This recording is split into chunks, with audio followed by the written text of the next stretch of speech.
Okay. So last time we concluded the lecture with the non-backtracking matrices. So I'll give you again the definition. So a non-backtracking matrix is defined from a base matrix, and it's simply it's a matrix on if your matrix of base matrix has size n, your non-backtracking matrix will have size n squared, and it's built with the following non-backtracking constraints. You think of at least I think of pair of vertices of indices as an oriented edge, and you will put an entry non-zero if the endpoint. So here the endpoint of the first is y is equal to the starting point of the other vertex of the other oriented edge here a, and if f is not the reverse of e. Okay, this is a non-backtracking constraint. So we have seen that this matrix is not normal, and there is a variant of this matrix. If the matrix is defined naturally on a graph, then instead of looking at all n squared pairs of oriented edges, you can only consider the oriented edges of the graph. Okay, and the two definitions coincide. Here I denoted by b tilde, but in what will follow, I will remove the b tilde, and I hope that it will be clear from the context whether or not I use this definition, the graph definition, or the previous one. But it doesn't matter much because it's just adding some zeros in the spectrum. Okay, so as I said, the non-backtracking matrix is more geometric by nature than for example, the base matrix, because the non-backtracking constraints translate into counting non-backtracking paths when you take powers, which you can interpret as geodesic paths. Okay.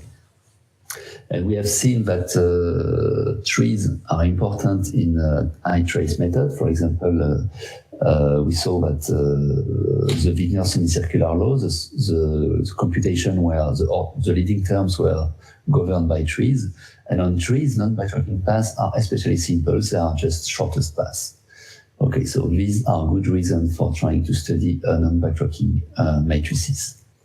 Okay, so as I said, the first comment I just said it's a non-normal matrix. It does not have an orthonormal eigenvector basis, but it has a good, nice geometric properties.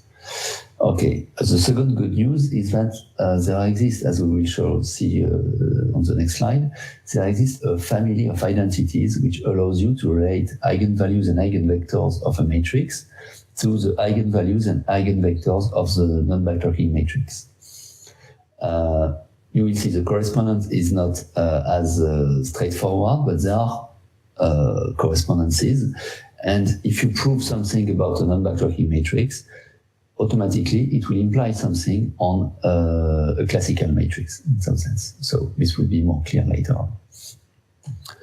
Okay, so these properties, these identities, will allow you to study the spectrum of a matrix through its non-backtracking spectrum. Okay, by that I mean studying the eigenvalues of non-backtracking matrices. Okay, and we will follow this strategy using the I-trace method. And so, because we will be interested by studying the largest eigenvalues. Okay, so I start with these correspondences between a spectrum and non-backtracking spectrum. So the simplest one is known by the name of Ira-Bass identity. So sometimes it's called Tsunada-Ira-Bass identity or Hashimoto Ira-Bass identity. So I've chosen Hashimoto Ira-Bass identity. I should have said that Hashimoto is the inventor of this non-backtracking matrix. Okay, so in the 80s. What is this identity? So you take A, in the simplest case, to be the adjacency matrix of a graph. Okay, so A has only entries 0 and 1, and you put a 1 if between X, you put a 1 at the entry XY if XY is an edge of the graph. Okay, the graph here is undirected and let's say simple. So So you consider the diagonal matrix, which just encodes the degrees. Okay, so it's a diagonal matrix where the value is just a degree shifted by 1, degree minus 1. Then you have the following identity, which is an inequality between two determinants. So on the left-hand side, you recognize the characteristic polynomial of the non-Batory matrix. On the right-hand side, you recognize something which is closely related to the adjacent to the characteristic polynomial of the adjacency matrix, but not quite, because there is this matrix Q, and there is a quadratic term, there is this Z square minus AZ, okay? So if the graph is D regular, meaning that the degrees of all vertices is D, exactly, so the same degree for all vertices, then, for example, if your graph is a Cayley graph of some finitely geometric group, then the matrix Q is diagonal, is a scalar of the identity. Okay, it will be D minus 1 times the identity. So then, in this case, the Hashimoto Bass identity will exactly relate the characteristic polynomial of the non-backtracking matrix to something which is a quadratic deformation of the characteristic polynomial of the adjacency matrix. And in particular, you will get the identity, the equality of spectrum, let's saying that the spectrum of B will be exactly up to plus minus 1s, exactly the set of mu in the complex plane, such that mu square minus lambda mu plus D minus 1 is 0, where lambda is an eigenvalue of A. Okay, so this is exactly this type of correspondence that we will use to infer information about eigenvalues of A here in terms of eigenvalue of B. Okay, here is a more, so I will not prove this identity, but I will give you, in some sense, a more general claim, and I will give you the proof. What happens when the matrix is not necessarily a matrix associated to an adjacency matrix of a irregular graph. Okay, so you take an Hermitian matrix with non-backtracking matrix B. Okay, you take a number mu in the complex plane, which is larger than all the entries of the matrix, or at least different than all entries of the matrix. And then you define this matrix H mu and D mu. So H mu, if you see it, it's nearly H, but if it's nearly H, but there is it depends on mu anyway. And the diagonal matrix is almost mu plus 1 over mu. It's mu plus 1 over mu times something where you have this a row sums of the square of the entries of H mu essentially. Okay. Then the claim is the following: that mu will be an eigenvalue of the non-backtracking matrix B of H if and only if 0 is in the kernel of H mu minus D mu. Okay, it doesn't look like a very appealing result, but at first sight, but it is because, for example, if mu is because this formula allows you to relate exactly makes a correspondence between an eigenvalue of a non-backtracking matrix and here's the kernel, an eigenvalue 0, having a 0 as eigenvalue of another matrix. Okay, the matrix B is of size n squared. The matrix H mu minus D mu is of size n. Right. From this lemma, you can also get a determinant identity in the same sense of Hashimoto-Ihara-Bas, but I will not do that. So what I will do now is to try to explain you why this lemma holds, and then we will see an application. Okay, so let's take a vector which lives on the sets of oriented edges, so a vector in C power n squared. And consider to this vector, you can associate a kind of divergence, okay, which will be a vector which lives on vertices, so in U power Cn, okay? And so it's a divergence, meaning that U of x is simply a sum of the Vxy weight times hxy, where you sum over all y. Okay? So you consider this vector. So it's a kind of divergence because you are summing, if you think of xy as oriented edges or kind of directional derivative, you are summing derivatives. So if you assume that V is an eigenvector of B, so you write that BV equal mu V, equal mu V, then in coordinates, it reads you have this formula, and you can write it exactly in terms of u of x. Okay, so you obtain that mu vyx. So yx is a coordinate of is the yx coordinate of V. Mu vyx is ux minus hxy vxy. Okay, so you obtain this identity. So you can switch. I apply the same identity with a and with y and x. With y and x. Switched, and I use the fact that h of xy is h of yx bar because h is Hermitian. Okay, and then I have two linear equations relating vyx. I have two relating. I have two linear equations with vxy and vyx. So I can remove one of the two, and I'll obtain the following expression of Vxy in terms of, so sorry, there shouldn't be a mu square. As you obtain a linear equation expressing Vxy in terms only on the divergence vector. Okay, so here it's just a simple manipulation. Okay, so here on this formula, I repeat the formula, but on the left-hand side, there should not be a mu squared. Sorry about that. Okay, so from this formula, it's easy to see that u will not be 0 if v is not 0.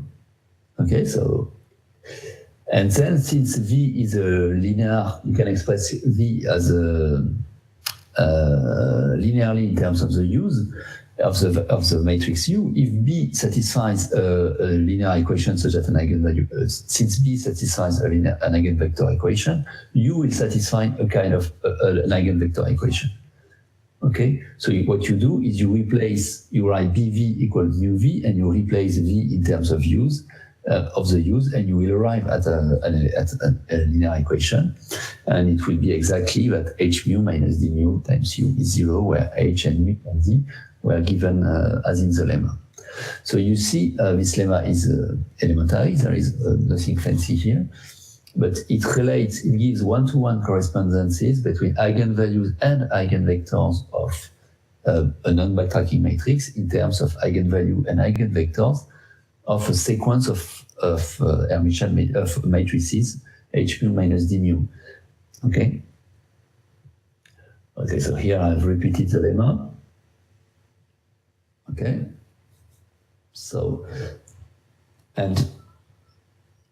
here you are saying that it is possible to invert this statement. So I will not give you exactly the precise statement because it requires to introduce some definitions which I will not do now.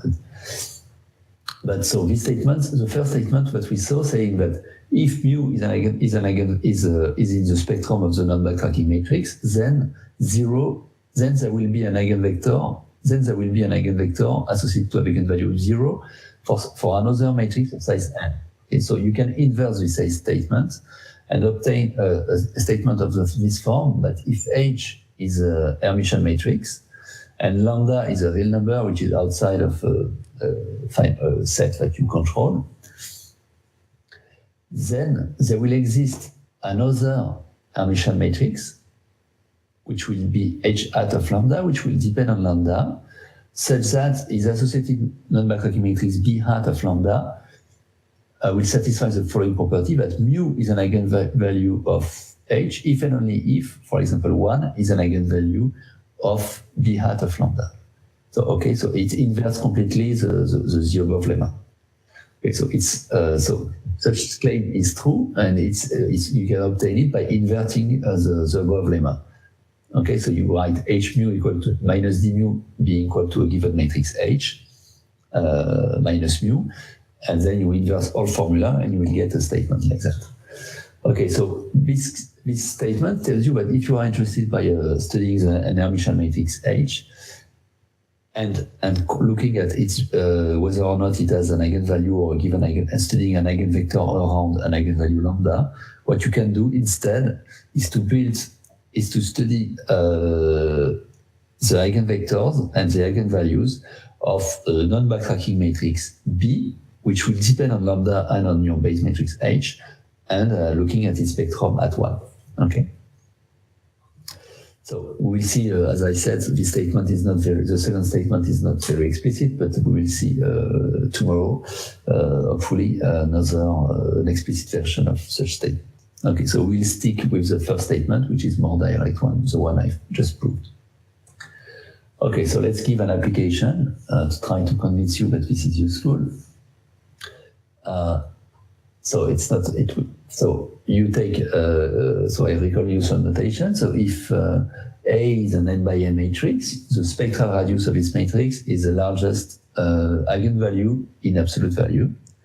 The operator norm is the operator norm, so it's the L2 to L2 norm of the matrix A, okay?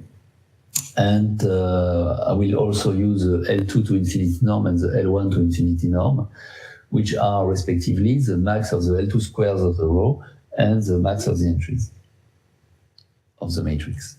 Okay, and then you have the following statement, which says that if you take an Hermitian matrix with non-backtracking matrix B, you consider the function f, which is mu plus 1 over mu as soon as mu is larger than 1. Okay, the statement says that the operator norm of H is at most, the L2 to infinity norm of H times the function f, the ratio of rho of its non-backtracking matrix divided by H2 to infinity, and you apply this ratio to the function f plus an error term which is of order of the L1 to infinity norm of H. So this statement will be useful when the L1 to infinity norm of H is small compared to the L2 to infinity norm of H. Okay. So the claim is, so it's quite shocking because this statement tells you that you can upper bound an operator norm of an Hermitian matrix in terms of spectral radius of a non-normal matrix. Okay. And if you use the development at one of the function f of mu, you will also get this upper part. Okay. So what we will do now is I will give you the proof of this lemma, and I will use it. We will use this lemma to refine the estimates that we have obtained so far on sparse Wigner matrices. Okay. So I hope that it will convince you that non-backtracking matrices are useful. So first, I will give you a sketch of the proof of this result of this lemma. So you will see it's not very complicated. So by scaling, we can assume that the L2 to infinity norm is 1. We set delta to be the L1 to infinity norm, so the largest entries of the matrix.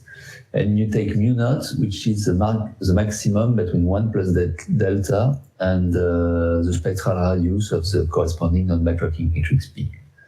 Okay, I recall you the definition of this function H and D. Okay, so if you look at this formula, you see that if the entries are small, so the H mu is close to H. Okay, because you will have, because at the denominator, you have the modulus of hxy squared divided by mu squared. So you can see of h mu in the regime where the entries of the matrix is small as a perturbation of H. Similarly, the diagonal matrix d mu is close to be bounded by, since the sum is close to be bounded in the non-negative order of positive semi-definite matrices by the diagonal matrix mu plus 1 over mu. Okay, so the proof will just formalize these comments. So first of all, so the lemma says that the determinant of h mu minus d mu is positive for all mu which are larger than mu naught. Because the lemma tells you that if the determinant is 0, okay, meaning that 0 is in the spectrum, then it would correspond to an eigenvalue of b. But since mu is larger than the spectral radius, there is no eigenvalue. So the determinant cannot change sign above mu naught. And by looking at the behavior at infinity, you see that it's positive. So in particular, you will obtain relatively easily that the h mu naught minus d mu naught, it will be a non-negative matrix. Okay. And then you apply, you say that h mu and h are close up to delta factor, and similarly d mu and sorry, this is wrong. Okay, and d mu and mu plus 1 over mu is bounded. So sorry, there shouldn't be an absolute value here, but d mu and mu plus 1 over mu, but d mu is bounded for the non-negative by delta plus mu plus 1 over mu. Okay. And then what you do is you simply apply the Gershgorin circle theorem, and you will deduce that h minus mu naught plus 1 over mu naught plus 2 delta is non-negative.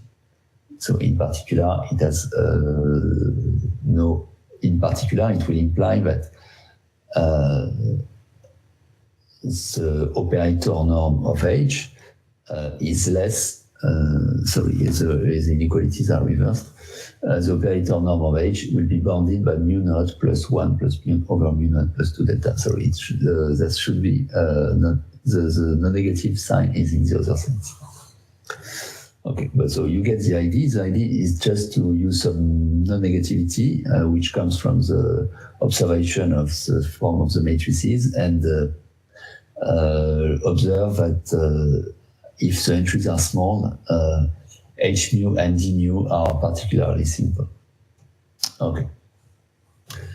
Now I open a parenthesis, which I will not be used in the sequel, but which motivates probably further the use of non-backtracking matrices, which is that when you deal with adjacency matrices of irregular graphs, then you can build matrices which are at the same time counting non-backtracking paths and which are Hermitians. Okay, so I will explain you that. Now, so when you deal with adjacency matrices of irregular graphs, it's not necessary to consider non-backtracking matrices. In fact, you could just consider a polynomial of the adjacency, study the polynomial of an adjacency matrix instead. So let me. So let's define nbk of xy as a number of non-backtracking paths of length k between two vertices in my graph A, x, and y. Okay, so I see that, for each k, nbk, I see that as a matrix. Okay, and the entry xy counts the number of non-backtracking paths.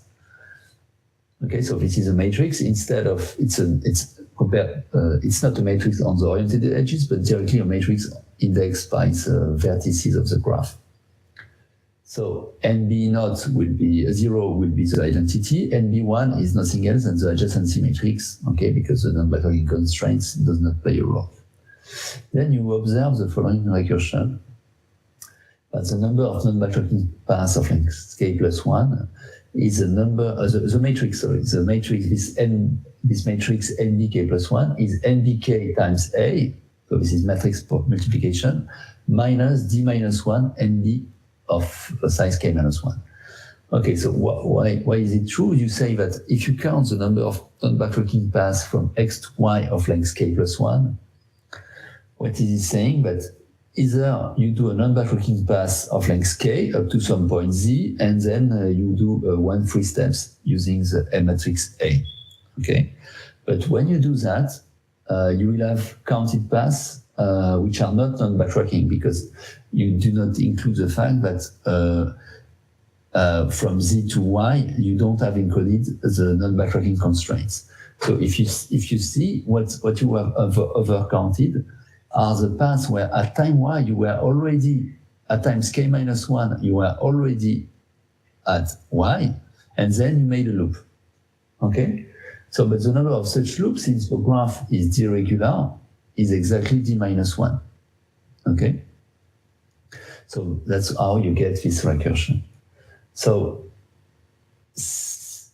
a consequence of this nice recursion is that there is some monic polynomial of degree k such that this matrix counting non-backtracking path is, so the monic polynomial is gk. G stands for Geronimus, who, to my knowledge, was the first one to introduce those polynomials. Not in the context of non-backtracking paths, but okay. Anyway, so I call them gk, this polynomial. Okay, such that your non-backtracking paths are counted by a polynomial of the adjacency matrix.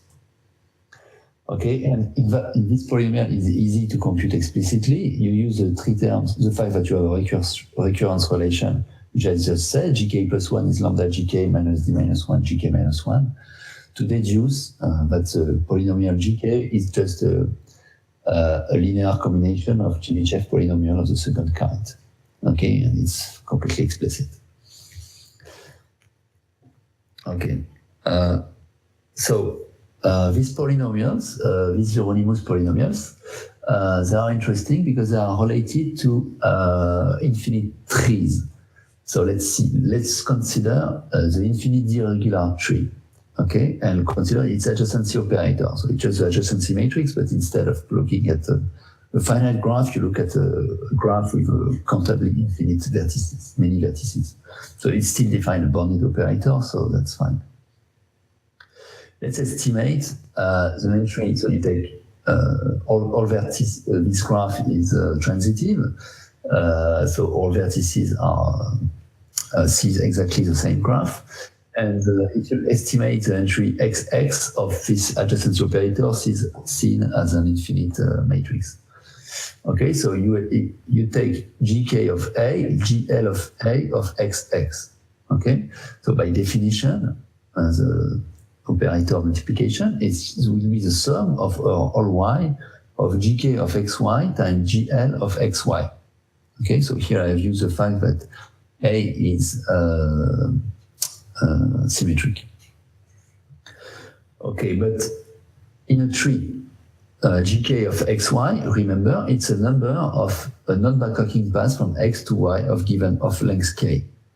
Okay, so a non-backtracking path is the shortest path on a tree, okay, because there is no loops, cycles in trees, and there will be, it is 0 or 1, gk of xy is 0 or 1, and it will be 1 if and only if x and y are at distance k. Okay, so in particular, since there are d minus 1, k minus 1 vertices at distance k from x, you obtain that this gk of a, gl of a of xx will be 0 if k is different from L, and if k equal to L, it will be d minus 1 power k minus 1. A consequence of that is that is the following orthogonality relation. Exactly as we have defined the empirical spectral distribution, the empirical distribution of eigenvalues for an adjacency operator of a transitive graph, you can define its spectral measure or Plancherel measure by saying that for any given vertex x of the graph, it's a measure which encodes the moments of the entries xx of the matrix. So it's a measure such as the integral of lambda k d mu lambda is equal to ak xx for all k. And again, this measure does not depend on the choice of the vertex you consider x, because the graph is transitive. So what we've just said is that this polynomial gk of a, gk of l of xx are orthogonal with respect.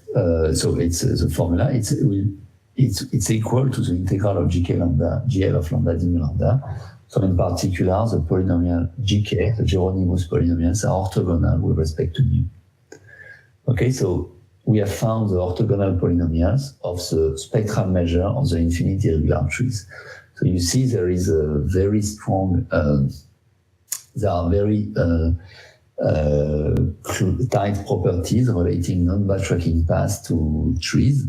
And okay, and this measure mu, we will see them tomorrow, or yeah, probably tomorrow. And they are related to, they have this spectral measure mu has been computed by Kesten in its PhD thesis. It has support -2 square root of d minus 1, 2 square root of d minus 1, and has density, an explicit density with respect to the Lebesgue measure, which is this one. Okay, so you could also recover Kesten result just by from the explicit formula on the Chebyshev, from the explicit formula of the Hieronymus polynomials in terms of the Chebyshev polynomial, for example. But Kesten didn't do it like that. Okay, so this closes what I had to say about general properties of non-backtracking matrices and non-backtracking paths. The first reference, zeta function on finite graphs, is because I didn't say it, and the second reference, zeta function of graphs. The motivation of Hashimoto, who introduced non-backtracking matrices, was to study zeta function of graphs. So I didn't define what is the zeta function of a graph, but because I will not need it for the course, but the zeta function of a graph is 1 over the characteristic polynomial of B, the non-backtracking matrix. Okay. So people were interested by non-backtracking matrices because they are related to they are essentially the characteristic polynomial of the non-backtracking matrix is essentially the zeta function. So if you want to see more, the first two reference will give you all everything you want to know. On this correspondence between a spectrum and a non-backtracking spectrum and spectrum, the theorem, the lemma I've given you, you can find it in this paper with Florent Benavich, George and Knowles. And for more refined correspondences between spectrum and non-backtracking spectrum, I have put 2 other references, notably this one by Nalini Anantaraman and Mustafa Sabri. Okay. So now we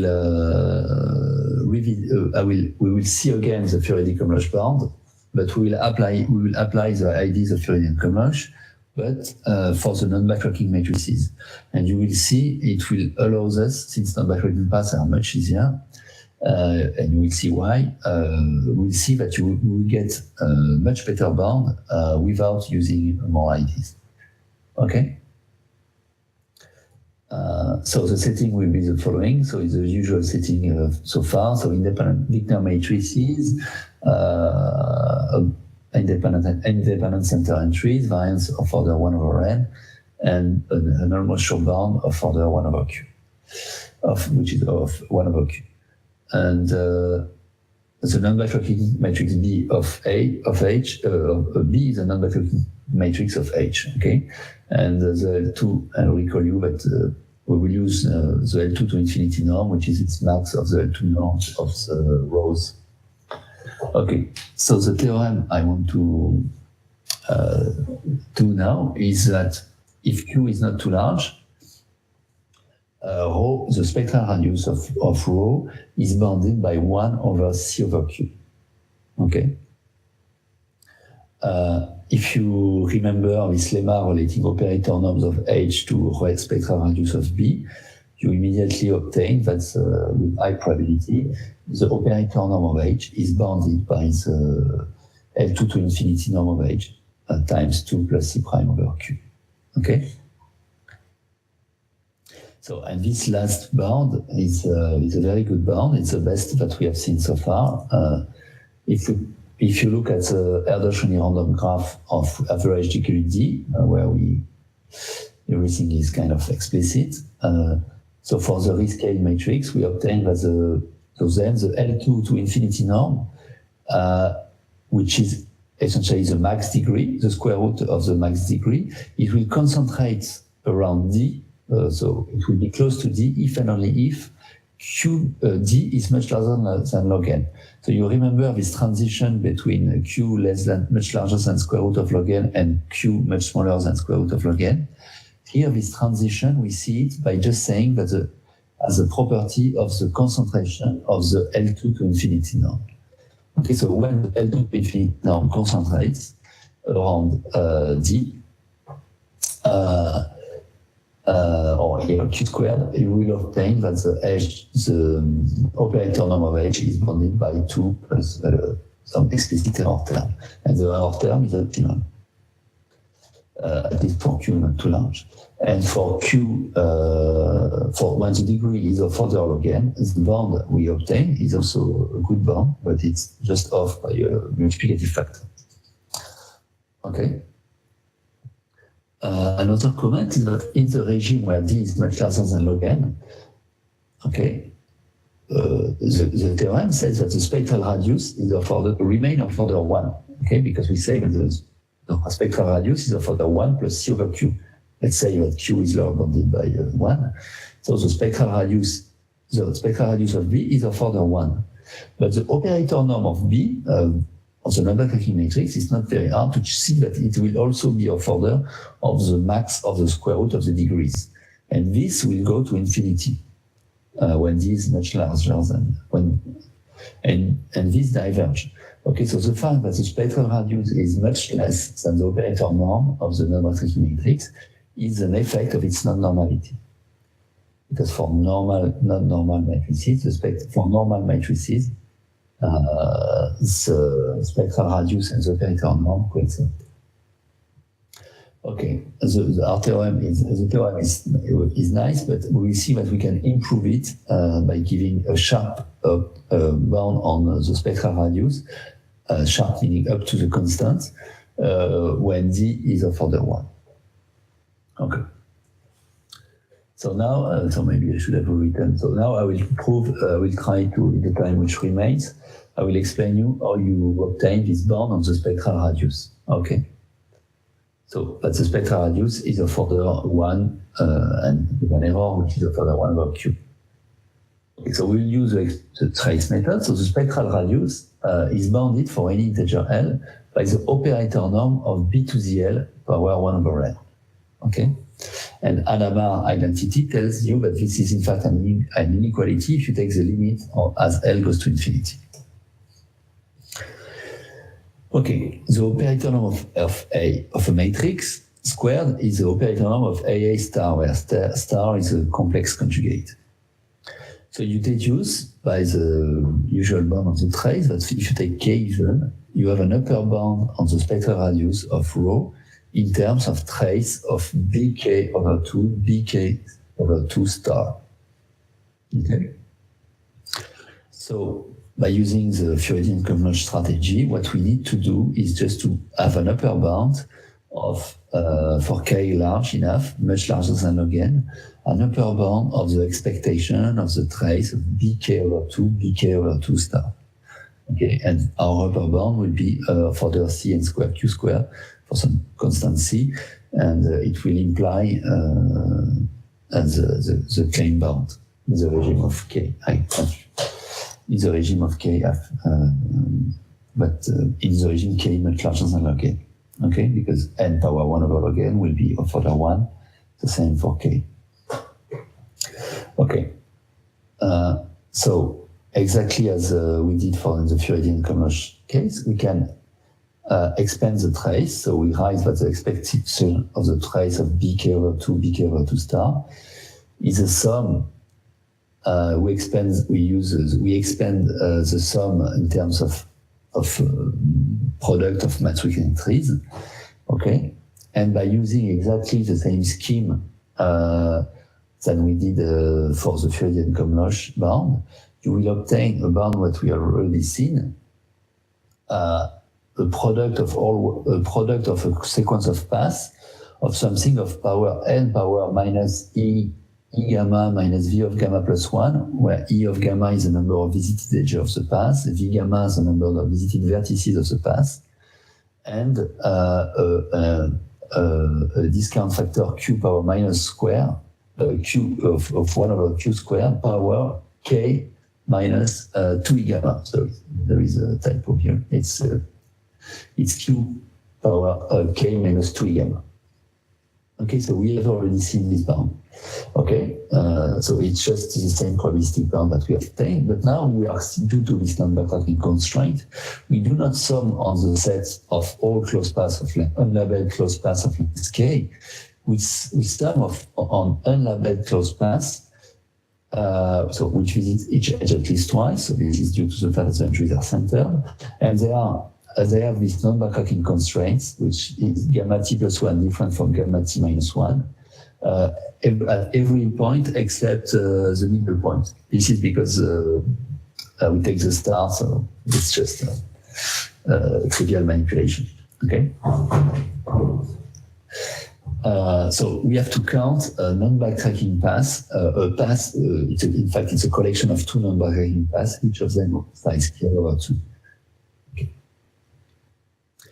So we have to sum a contribution like that. So you see that now, it's the same bound that we have seen before, but now we have to, instead of counting all closed unlabeled paths of length k, which visit each edge twice, we count unlabeled paths closed, which visit each edge twice, but which have this non-backtracking condition. Okay, which is to non-backtrack everywhere except possibly at the middle point. Okay, so I've reproduced the formula, and this time there is not the typo, so this is a proper this is a good formula. And now, unlike for in the Furidian-Kumloch bound, for non-backtracking paths, we will be able to count this set of non-backtracking paths of length k by their genus and by the number of their visited edges. If you remember, we had this Furidian-Kumloch bound where we were only counting a path by number of visited vertices or number of edges. Okay. Here we will be able to make a refined counting argument, just because the structure of non-backtracking paths is much easier to deal with. Okay, so the idea is very simple. So you take gamma, a non-backtracking path of length k, okay, which visits e edge and v vertices. G is a genus of this path, okay? And so what you do is you build a new graph, which we call G hat, by removing all inner vertices of degree 2, okay? Except the endpoints, gamma 1 and gamma k. Okay? You remove all these inner vertices of degree 2. Okay, so from the right-hand side, you see that there are some degree 2 vertices. What you do is you just remove them. Okay, you obtain a new graph. It's a multi-graph. There could be multiple edges and loops and stuff like that. Okay. But the observation is that the path, if you look at the trace of the path gamma on the reduced graph, gamma hat, so it has some length k hat, which is less than k, but if you know the path on the reduced graph, then you can reconstruct back the path on the original graph. Because when the non-backtracking path, so for example on the right-hand side, visits vertices of degree 2, there is no other way than just going straight. Okay. Okay, because when you are on the line, there is only when you follow a line, a non-backtracking path on the line is just an infinite ray which goes to. Okay, so this observation is crucial, and you see that this is very specific to non-backtracking paths. Is that you can encode your paths, your non-backtracking path of length k in terms not only on the original graph, by looking its path not on the original graph it spans, but on a graph which hopefully is of size much smaller. And in fact, so it's easy to see that the graph, this operation of removing degree 2 vertices, preserves the genus. Okay, so if v hat and e hat is the number of vertices of this reduced graph, e hat minus v hat plus 1 is equal to e minus v plus 1. Okay, so it preserves the genus. And the number of edges, E hat, is bounded by the genus. It's at most 3G plus 1, and the number of vertices is at most 2G plus 2. Okay, so that's very good because you see here that we can encode the path just in terms of the genus of the reduced graph or of the work-it path. Okay, so just to let's prove the statement that the reduced graph has 3G plus 1 edges and 2G plus 2 vertices. You see it's trivial. So you have to know the unchecking lemma, which says that twice the number of edges is the sum of the degrees of the vertices. Okay. Now you use the fact that all. So this is you can check that easily. All but 2 vertices have degree at least 3. Okay, so except the inner vertices, which have degree at least 1, all other vertices, by construction, they must be of degree at least 3, because if they are degree 2, they have been reduced. Okay, so you get that 2 E hat is at least 3 times V hat minus 2 plus 2, which is 3 V hat minus 4. Okay, and then since you know that 2 E hat minus 2 V hat plus 2 is twice the genus, you get the claim bound on V hat and on V hat and on E hat. So you see there is no thing fancy here. So now we have to count the number of reduced paths of length K hat, okay, such that the associated genus is G. So I claim that this is at most E hat power K hat, so K is the length, K hat is the length of the path, and times V hat power E hat. So what you do is at each, it's a very rough bound, at each step, you choose one of the E hat edges, and when you see a new edge, you just have to decide the index of the end vertex, for example. Okay, so it's V hat power E hat. And with the bound we have on the E hat and V hat, you obtain this explicit form in terms of the length of the path and the genus. Okay, so details are not so important here because all constants, there are ways to improve it, but it's not very useful to do it here. But the idea is simple, that you want to upper bound everything, you are able to upper bound everything of interest in terms of the genus of the corresponding path. Okay, another comment is that K minus 2E, you can write it as the sum of the multiplicities of the edge visited minus 2. So this E in the sum is just the index of the sum is the number of edges. So sorry, it's not it's sum over all edges. It's not something about the number of edges. So it's not very a good notation. And the same is true for the reduced path. So we'll easily obtain that K minus 2E is at least K hat minus 2E hat. Okay. Which is at least K minus 6G by the bound we have on E hat. Okay, the last step is to estimate the number of paths. You take a path, non-backtracking path of length K, and you want to know, I give you the reduced path gamma hat. Okay, so I give you a path on the figure on the right-hand side. How many paths can you build of size corresponding to path of length K? Okay, so what you have to do is just to fill the number of vertices that you have to put back the number of vertices that you have removed. Okay, the degree 2 vertices that you have removed. So if Ni is the number of edges, so it's G hat gamma associated to the ith edge of G hat gamma. Okay, so here in my example, Ni is 4. Yes. Okay. Recall that the multiplicity of the edge is at least 2. So since the sum of the multiplicities on the edge is its total length, it's K, we get that the sum of Ni minus Ni is K. So you can bound the number of ways to build back the path gamma in terms of gamma hat by just defining what are the values of the Ni. And it's upper bounded by the number of vectors, such as sum of pi is equal to K. It's not larger or equal to K, it's equal to K. And this is an explicit form, it is exactly equal to K minus 1 times E hat minus 1. which you can bound using trivial bound on the binomial factors by k over g power 3g. Okay, so all ingredients are gathered. We add the sum over all non-backtracking paths of length k of n power the genus of the path of q power on this discount factor k minus 2 gamma. You can replace that by summing over n at gamma. So we know that exactly we have an upper bound, which was very simple on the number of elements of